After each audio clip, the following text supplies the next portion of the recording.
ប្អូនដឹងទេថានៅលើពិភពលោកgiờ con មាន10ប្រទេសដែលមានប៉ុន្តែមានតែប្រទេសកម្ពុជាមួយដែលមានពណ៌ blue ស្អាតជាងគេអូអានេះកម្ដៅ71000 អង្សាអូដុតក្តៅមែនតើបាទធៀបទៅគ្រប់ត្បូងទាំងអស់សុទ្ធតែមានជំនឿបងប្អូនខ្មែរយើងឲ្យមានឱកាសការងារបងប្អូនតាសម័យមើលពេលដែលគាត់ប្រឹងធ្វើយ៉ាងលំបាកហើយយើងអត់ឲ្យតម្លៃឬក៏វាអត់មានទីផ្សារតើគាត់មានកម្លាំងចិត្តណាទៅធ្វើទៀតដូច្នេះធ្វើឲ្យខ្ញុំមានកម្លាំងចិត្តមុតណាព្រោះខ្ញុំគិតថាបើសិនខ្ញុំអត់ជួយគាត់តែនរណាគាត់ជួយគាត់មិនទៅដឹងថាដីណាមានត្បូងឬក៏អត់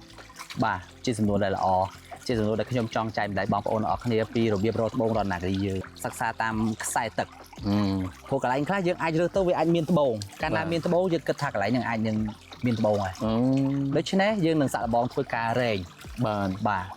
តបរែងនឹងអាចមានត្បូងយើងរែងមើលបន្ទាប់ហើយយើងអាចនឹងមួយវិញទៀតយើងអាចជីក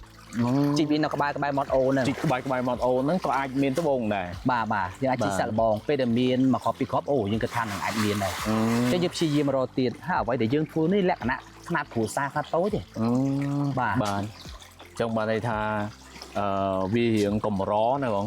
បាទត្បូងវារៀងកម្រដែលបងប្អូនដែលកំពុងជីកនេះជាលក្ខណៈគ្រួសារខ្នាតតូចនេះពិបាកពេលខ្លះបានទូចប្រភេទត្បូងរតនគិរីគេហៅថាត្បូងអីសម្រាប់ត្បូងរតនគិរីយើងគេហៅឈ្មោះភាសាបរទេសថា blue zircon បងប្អូនដឹងទេថានៅលើពិភពលោក zircon មាន10ប្រទេសដែលមានប៉ុន្តែមានតែប្រទេសកម្ពុជាមួយដែលមានពណ៌ blue ស្អាតជាងគេអូពណ៌ទឹកសមុទ្របាទពណ៌ទឹកសមុទ្របាទប្រទេសខ្លះអាចមានដែរមានពណ៌ត្នោតពណ៌លឿងពណ៌បៃតងប៉ុន្តែអត់មាន blue ស្អាតដូចយើងបាទហើយថែមទាំងពន្លឺស្អាតជាងគេទៀតអូ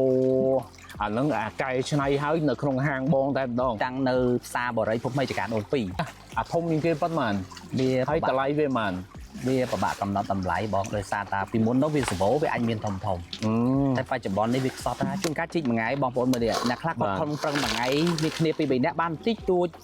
បាទតែគាត់អាចលក់បានចាក់ស្រួលយកឈូសទៅក្នុងនេះបាត់ទឹកដែលក្រហមហើយកម្ៅបាទបែបនេះអូយើងដុតមួយភ្លើងបាទហើយប្រហែលអង្សាដុតអានេះកម្ដៅ71000 អង្សាអូដុតក្តៅមែនតើបាទហើយវាអត់បែកទេអត់ដោយសារតែត្បូងរតនាគិរីយើងជាប្រភេទត្បូងសាច់ទន់ទេប៉ុន្តែវាមានភាពរឹងមាំកម្រិត 7.5 បាទអានេះលក្ខណៈពិសេសរបស់វាបាទលក្ខណៈពិសេសធ្វើឲ្យត្បូងរតនាគិរីមានតម្លៃបាទរឿងអលង្ការមួយដ៏ប្រណិតដែលពាក់ទៅធ្វើយើងលេចខ្លួនក្នុងកម្មវិធីហើយមិនតែប៉ុណ្ណោះនៅផ្នែកខាងក្នុងវាមានចំណុចពិសេសរបស់វា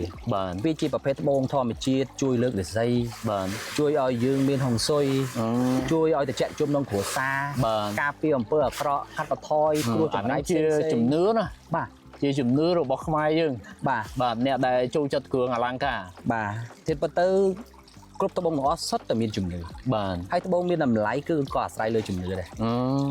ហើយសម្រាប់ត្បូងរតនាគិរីយើងវាមិនត្រឹមថាជួយឲ្យយើងរុងរឿងរីកចម្រើនរកស៊ីការគ្រាប់ទេវាមានចំណុចពិសេសមួយទៀតនៅផ្នែកខាងក្នុងដែលវាមានតំណែងតំណងជាមួយនឹងភពកាឡាក់ស៊ីមួយដែលជួយឲ្យខ្លួនយើងមានលំនឹងអូដោយសារវាចេញមកពីក្នុងដីបាទដោយសារបងសម័យមើលផែនដីយើងវិលមែនទេ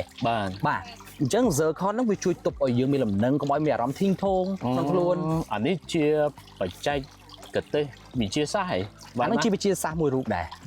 បាទតែគេអ្នកស្រាវជ្រាវហ្នឹងបាទ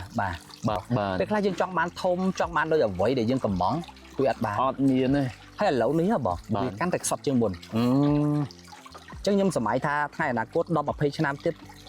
បើសិនជាយើងចង់បានក៏ពិបាក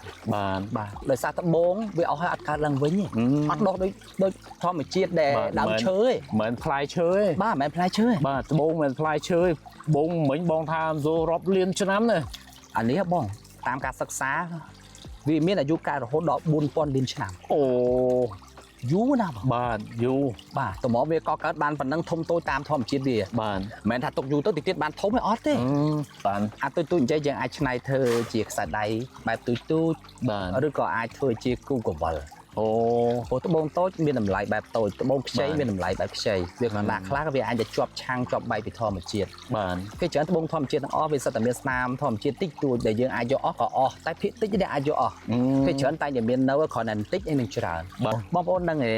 អ្វីដែលធ្វើខ្ញុំមានកម្លាំងចិត្តក្នុងការធ្វើវា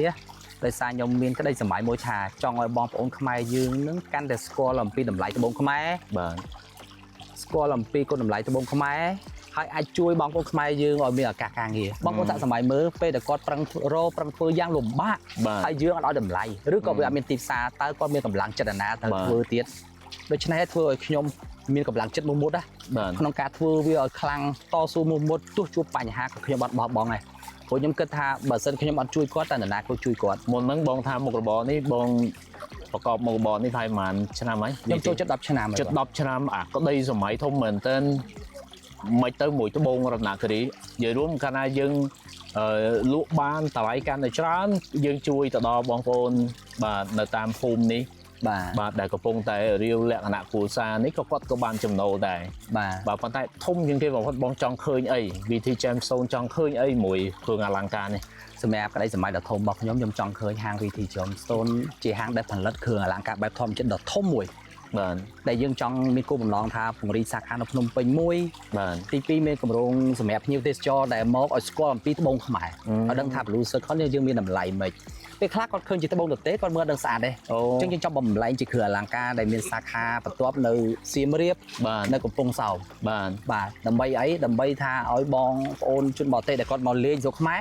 គាត់ក៏លេចឃើញទៅចំ Blue Circle បាទគឺគាត់ដឹងថាមកពីកម្ពុជាបាទអត្តសញ្ញាណរបស់រតនគិរីបាទចឹងពេលដែលបងប្អូនចូលរួមគ្រប់គ្រងត្បូងខ្មែរឬក៏ Blue Circle ក៏ដូចជាគ្រប់គ្រងខ្មែរយើងក៏ដូចជាចំណែកមួយជួយបងប្អូនដែលកំពុងជីកកំពុងស្វែងរកយ៉ាងលំបាកនៅមាត់អូនេះចឹងបាទហើយអាទឹកជ័យអាទឹកចាស់ហ្នឹងដោយសារអាយុវាមែនពួកអាហ្នឹងអាចអាយុកាលវាបាទព្រោះកាលណាទឹកដែលវាកាន់កម្មៅហើយក៏ហមកម្មៅហ្នឹងគឺទឹកហ្នឹងអាយុកាលយូរបាទជុកភៀវបងដែលប្រើឬក៏បងប្រើផ្ទាល់អាយើងដុតហើយហ្នឹងណាតើអាទឹកវាប្រែប្រួលប្រើយូរទៅទឹកវាកាន់តែចាស់យ៉ាងម៉េចសម្រាប់ការប្រើដែលដុតហើយហ្នឹងទឹកវាមិនប្រែប្រួលទេតែវាអាចមានភាគរយនៃការថែទាំបានន័យថាយើងប្រើអត់ល្អឬក៏ការដុតមើលអត់ដល់កម្ដៅស្តង់ដារអាចធ្វើឲ្យវាធ្លាក់ប្រហែលជា 5% អាចស្រក់ទឹកជាមុនតែបើយើងថែទាំល្អការដុតមាន standard ស្តង់ដារដល់កម្ដៅមួយកម្រិតវាគឺវាអត់ធ្លាក់អូទៅទឹកដុតសំខាន់ណាស់បាទហើយតោះគ្នានិយាយរួមបងជាអ្នកជំនាញខាងត្បូងហើយអញ្ចឹងអ្នកដែលកំពុងមានសង្សារអ្នកដែលកំពុងចិត្តរៀបការទាំងអស់គ្នាត្រូវការគ្រឿងអលង្ការមកប្រឹក្សាសិនទៅបងមកឲ្យទទួលប្រឹក្សានៅណាបាទសម្រាប់បងប្អូនដែលស្រឡាញ់និងចង់គ្រប់គ្រងត្បូងខ្មែរមុននឹងប្រើបងប្អូនអាចមកប្រឹក្សាជាមួយខ្ញុំបាទជាវិធីជាម្ចាស់ហាង VT Gemstone បងប្អូនក៏មានអារម្មណ៍ថាអូចាំតែទិញបានប្រឹក្សាឲ្យតែបងប្អូនចង់ដឹងពីព័ត៌មានត្បូងខ្មែរខ្ញុំសប្បាយចិត្តក្នុងការចែករំលែកហើយជាពិសេសខ្ញុំលើកទឹកចិត្តដល់បងប្អូនដែលមានគម្រោងក្នុងការភ្ជាប់ពាក្យឬក៏រៀបអាពាហ៍ពិពាហ៍បាទដើម្បីគ្រប់គ្រងត្បូងខ្មែរបងប្អូនអាចប្រើជាត្បូងខ្មែរធ្វើជាអញ្ជៀនគូធ្វើជាអញ្ជៀនអាពាហ៍ពិពាហ៍ដើម្បីបង្ហាញពីក្តីស្រឡាញ់ដែលថិតថេរហើយណាមួយដើម្បីជាអត្តសញ្ញាណរបស់ខ្មែរយើងមួយផងបាទហើយយើងកំពុងមកពាក់អត្តសញ្ញាណរបស់ខ្មែរយើងហើយត្បូងរបស់រតនគិរីបាទស្រឡាញ់គ្នាផងស្រឡាញ់ត្បូងទៀតបាទអាហ្នឹងវាទៅមួយគ្នាហ្មងបាទហើយត្រជាក់ត្រជុំហ្មង